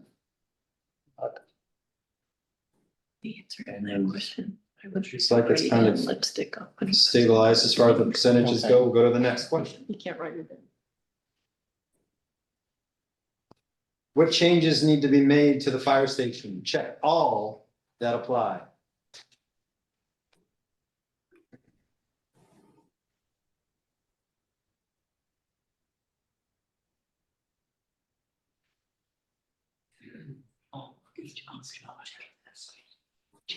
I am too.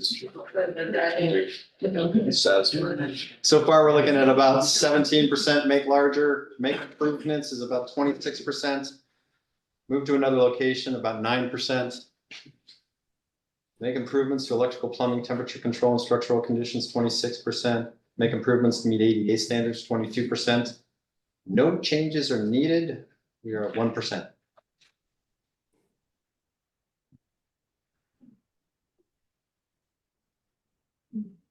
I do love this little fire station. That's super small.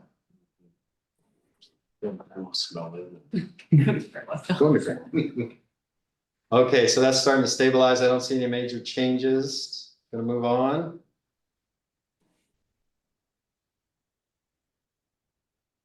What changes need to be made to the police station? Okay, same thing.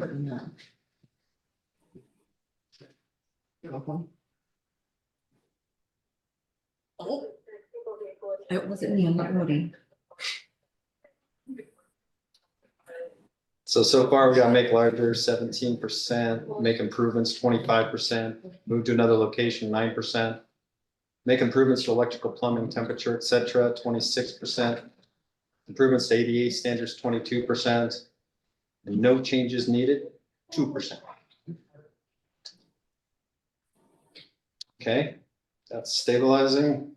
I'm gonna move forward. Should Earhart consider merging with Seaside Fire Department, knowing it would require hiring paid firefighters and still necessitate a building of a new station?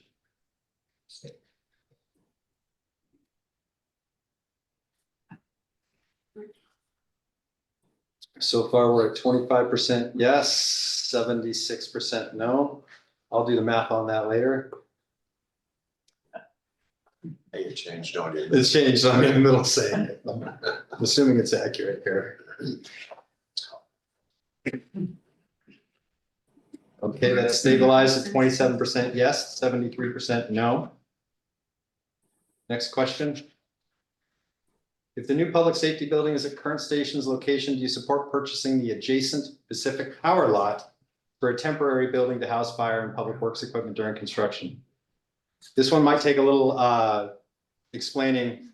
If we were to rebuild this station, we'd have to have an operating fire station somewhere. One of the ideas, and again, we haven't done a lot of planning on this, is there's a piece of property that's next to City Hall that's vacant. Remember where the way back in the day, they had it wasn't a substation, it was like a transfer station for Pacific Power. All the power lines came in and went out.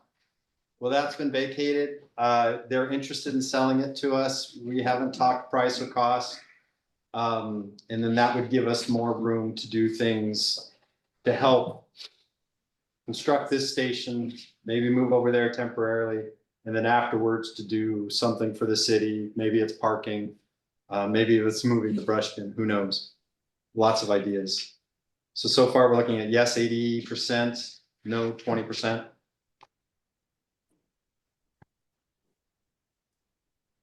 Okay, I'm gonna go to the next question. 7921. Do you believe the city should hire an independent company to serve as the project manager of this idea or these ideas? Project manager is usually a group experienced in small towns, working with them. It includes getting the community together for things like this. It includes helping us find the right architects. It helps us go through the needs assessment procedures, helps us design and get that all working out. It's people that have done it before, been there and done that.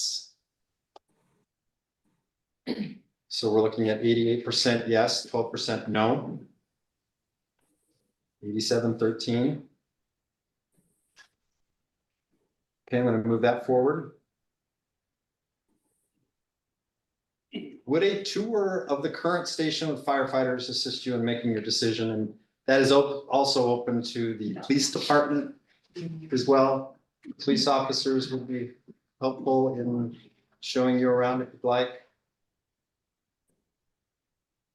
84% no so far. 16% yes. Oh. Well, I think I should try them. There's your face. What's your face? I have a painful face. Okay, that's kind of stabilizing. It looks like 85 and 15, 15% yes, 85% nope. Do you think electronic voting is an effective method for the council to collect public opinion? Is this fun? There's some food you can do with like time, like colors. Yeah. This couldn't be funner. You've had to do it as testing quite a few times. Yeah. Looking like 80% yes, 20% no. To get both sides. Would you prefer town hall meetings in the afternoon or in the evenings?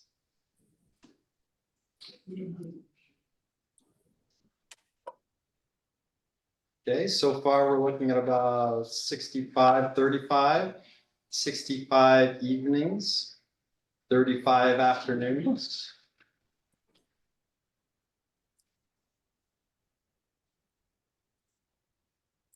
Feel like we're stabilized at about 3763.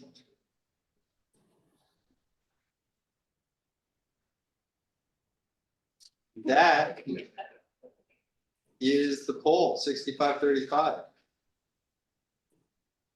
Okay. I can pull up a report. Take a look at. Okay. All right. Well, I hope you had as much fun as I have going over these questions again. But I think this is a great way. If we can get more people involved on Zoom and more people in here, we can get instant feedback. And I think it's absolutely great because you can see. Take just a second here, sir. Okay. You will be able to see the results right now. I mean, there was a lot of information that was given out. Okay, it looks like we had 21 questions, 56 participants, 61 average responses for an 88% for engagement. Should we keep fire apparatus green? 91%. I'm very pleased with that one. Do you think the current fire station can fulfill the city's needs over the next 20 years? 90% said yes, 10%, or excuse me, 10% said yes, 90% said no. Do you think the current police station can fulfill the city's needs over the next 20 years? 84% said no. You believe we need a new building for the fire department and police department? 92% said yes. Should the current fire station constructed from reinforced cinder blocks featuring one small bathroom, lacking storage facilities, hazmat and such? Yes, 90%, no, 10%. Should the new public safety building be located in the existing downtown Gerhart? 73% said yes. Which location do you prefer for a new public safety building? Leslie Miller or the current fire station? Current fire station was 65, Leslie Miller 35. I wish I could bring these together. 41 responses onto where should the facility be built? High ground, high-rise condos, next to condos, current location, Gerhart Grade School, Leslie Miller. It's all over the place, but a lot of existing location, current location. Some Leslie Millers, not in the tsunami zone came up. The school came up a couple times. Woodland. Existing location. If you prefer the existing site, are you comfortable with the risk of equipment being flooded? Potentially 65% said yes. With the risk. Will you vote for a public safety building if it's located anywhere else other than the current location? Will you vote for a public safety building if it is located anywhere else than the current location? 60% said yes. Should we construct a public safety building equipped with sleeping quarters for firefighters? 57 said yes, 43 said no. And the thing is if you were to go paid, you'd still need sleeping areas.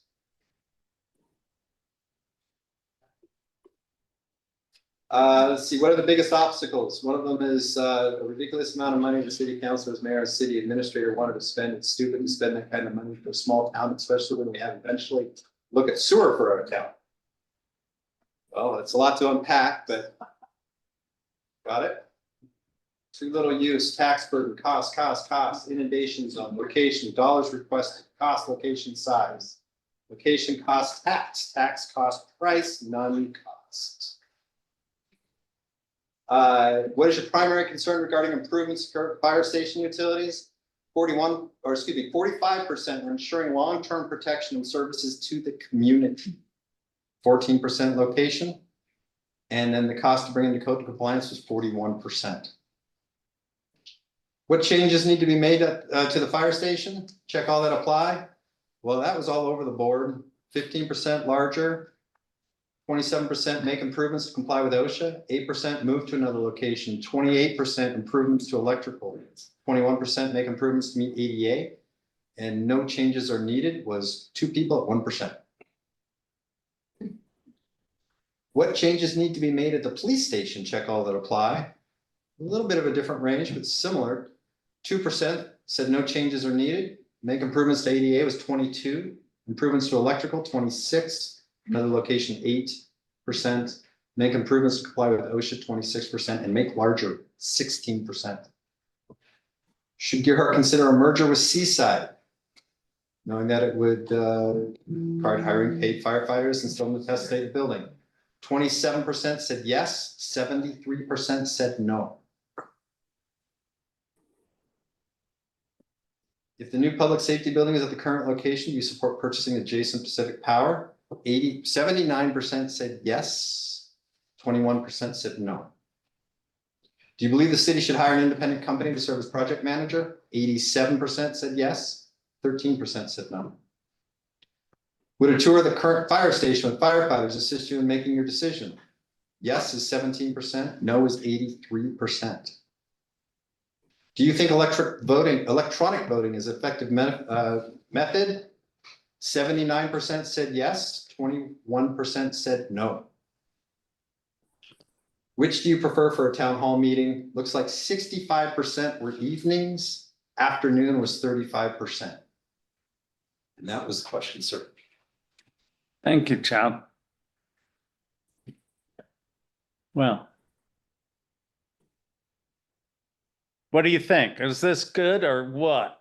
I mean, it's right there in front of you. You can see what people on Zoom are doing. I think it's absolutely wonderful. I hate technology, but this has got some cookies. Are there any questions? I see a hand raised. Jennifer Thies, why was nothing asked about having the location to the north of us as gonna be presented in the city council coming up on Wednesday? Coming up on Wednesday? What's coming up on Wednesday? We have a special city council meeting on the 28th. That would be, that's the council talking about the potential of an advisory vote, which is actually going to the May election to do an Right. advisory vote that says, do you want a new fire But station? one of the questions on that advisory to put on to the election was the potential of having the location to the north of us. That was one of the questions that were on there, had that one included, but it. No. That is something I can't answer to because I didn't know that it was even on. Well, it was one of the three questions that our attorney had come up with for us to discuss, and none of those are set yet. That's what the discussion on Wednesday was Right. about. Right, To actually have a discussion about whether or not to go to that next step. right. Right, and we're not going anywhere if we don't have agreements signed. I can tell you that. That's one of the reasons why Leslie Miller and this location were asked about. And that's because we own those two properties Right. and it's not gonna cost anything. But you're thinking about asking the residents on the voting, we were kind of voting tonight. Right? So why was that not asked tonight also? It was a decision by me because I don't have a signed document with the people. Yeah, we don't have an agreement with them yet, so I think that'll come into conversation on Wednesday too. I won't do that. I won't offer something that I don't have assurances that I have. So why even put it out as a potential question on our elections in May? It's not. We have not decided on the questions.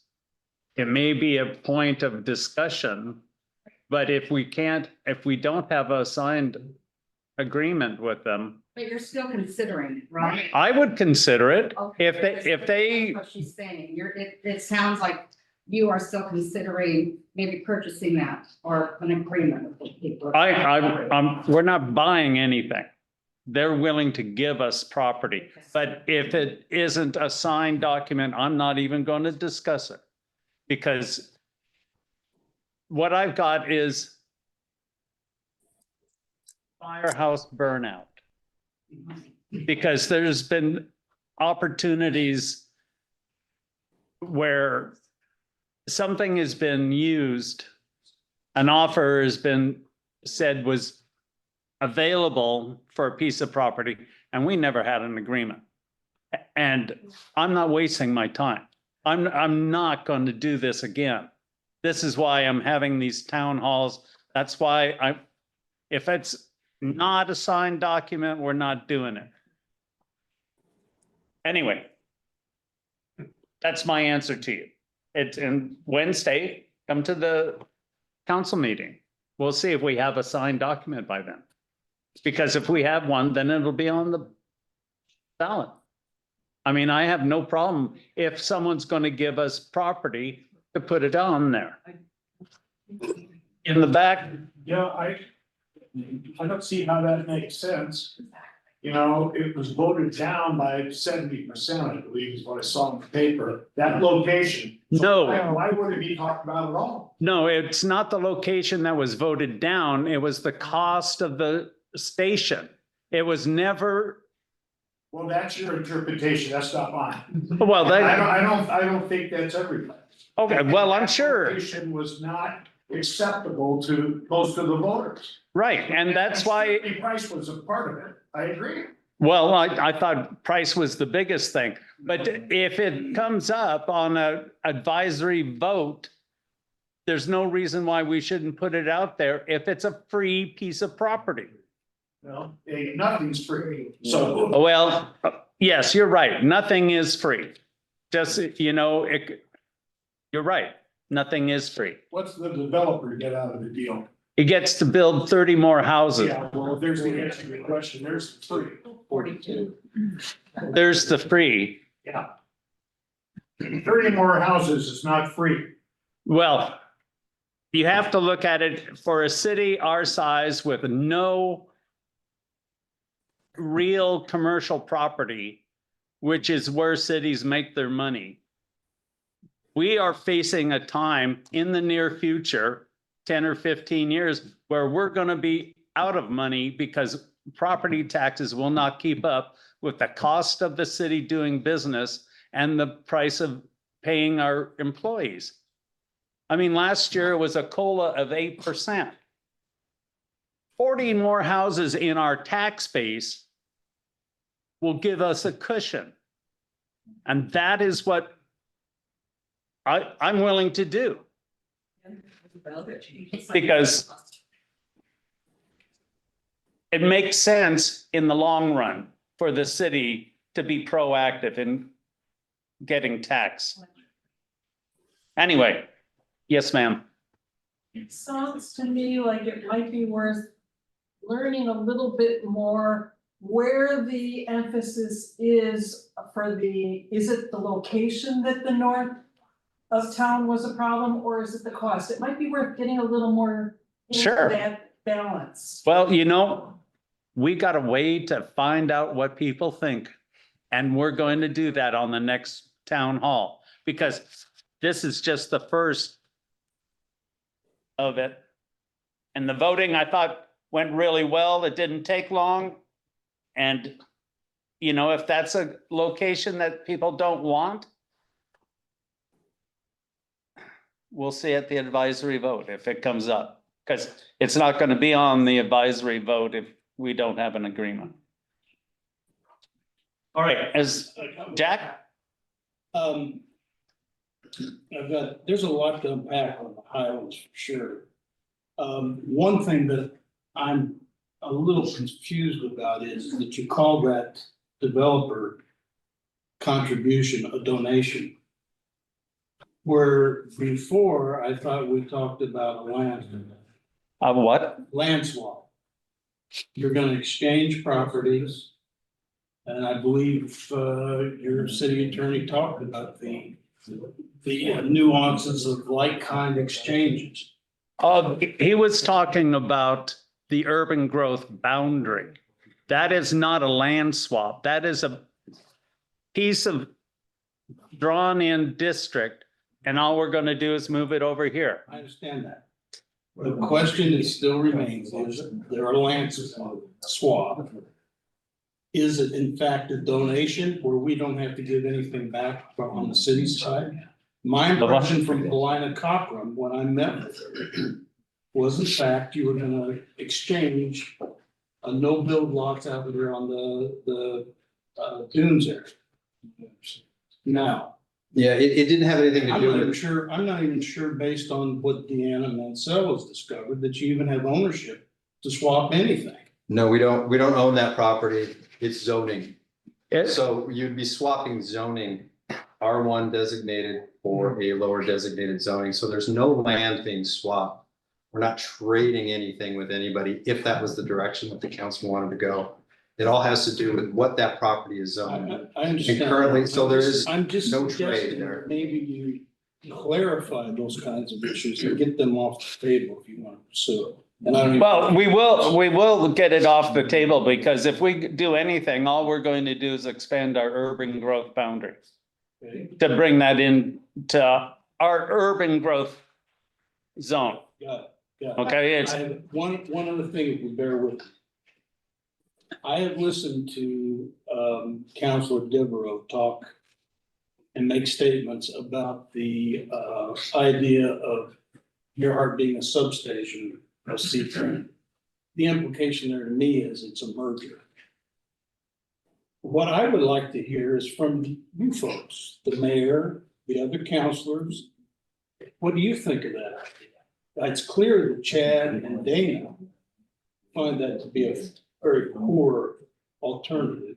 Oh, I would fight anybody who wanted to merge with Seaside. I believe Gerhart is a wonderful place I've been here for 38 years and I will fight to keep it Gearhart all the way until I'm dead. How about Rita and Sharon? What are you?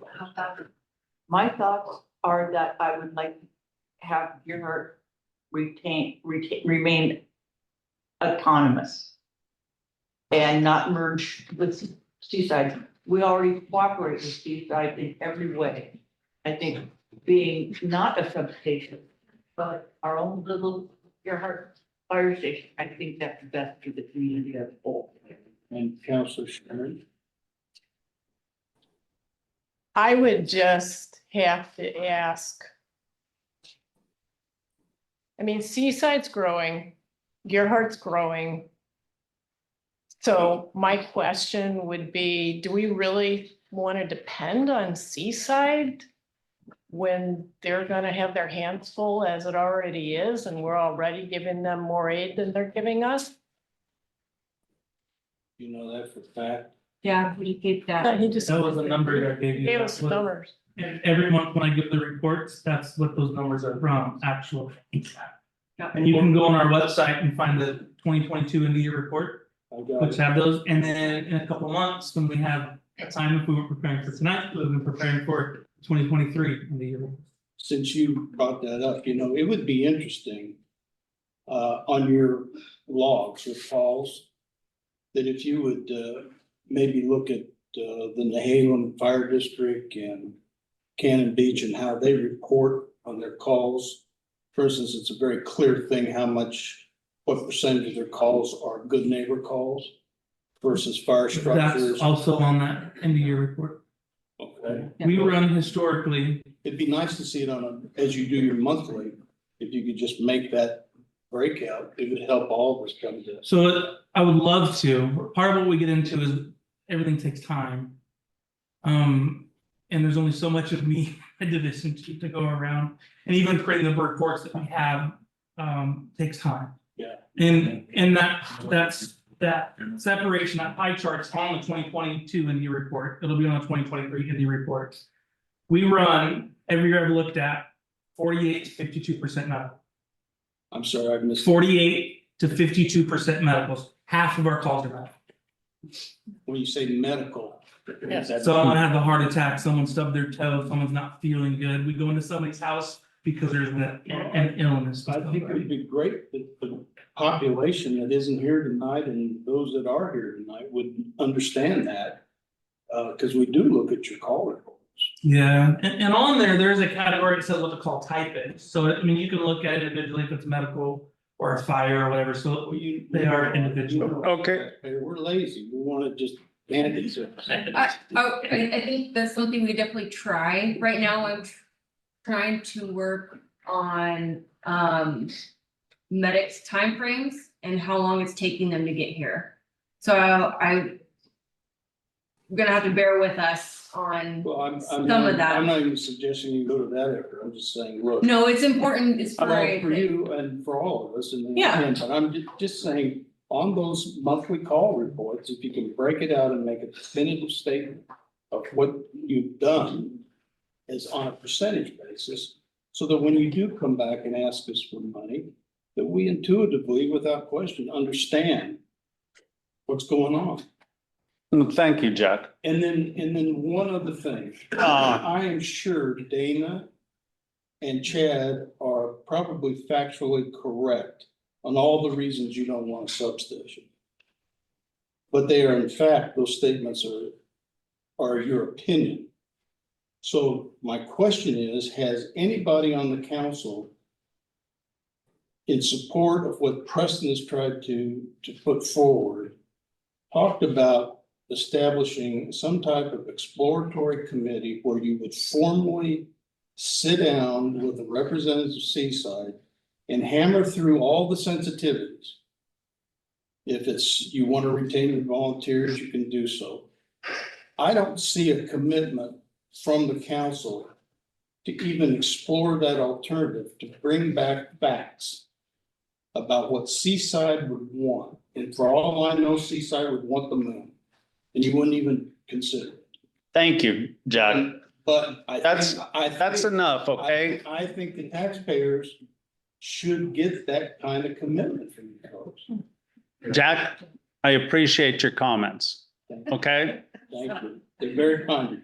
Mr. Mayor, It- Are there any other questions? Mr. Mayor, I'm gonna get the gentleman in the back and then I'll get to you. Yes, sir. Hi, my name is Russell Torres. We've had to do with the fire call, the 27% call breakdown in 2022. How many of those were structure fires inside of the Deerheart city limits? We would have to go in farther and break that down individually and individually count within research and look through that. Okay. I think it was Also, could you break down how many were grass fires? Because you're talking about building this expensive building, updating all this stuff, but if there hasn't been any structure fires, why would you need a big fire department? Okay, thank you. And on screen, Christie was hearing you. Christie, did you have something? I was just gonna draw attention that we have a hand up online. I, Go ahead and answer that for us. It's Beth Cameron. unfortunately, I can't see anything. Here we are. Oh, yeah. Beth Cameron, 2906 Plain Court. I just want to tell you that I really appreciate the app that Chief Como found and being able to vote. I'm one of those part-timers, and so I can't vote in the May, well, in your general elections and stuff. It's not possible for me. And I really appreciate feeling like my voice got heard tonight. So thank you. You're welcome, and thanks for your comment. All right. Is there anyone else online that has their hand up that I can't see? No other hands, Mr. Mayor. All right. And no other questions in the audience here? Thank you very much for coming out and participating. I'll let you know when the next one is in March in the evening. For those of you that'd like to see the police and stations over the way, they'll be over there if you'd like to wander over. Otherwise, you're welcome to wander through the station. you guys for those questions. Jack.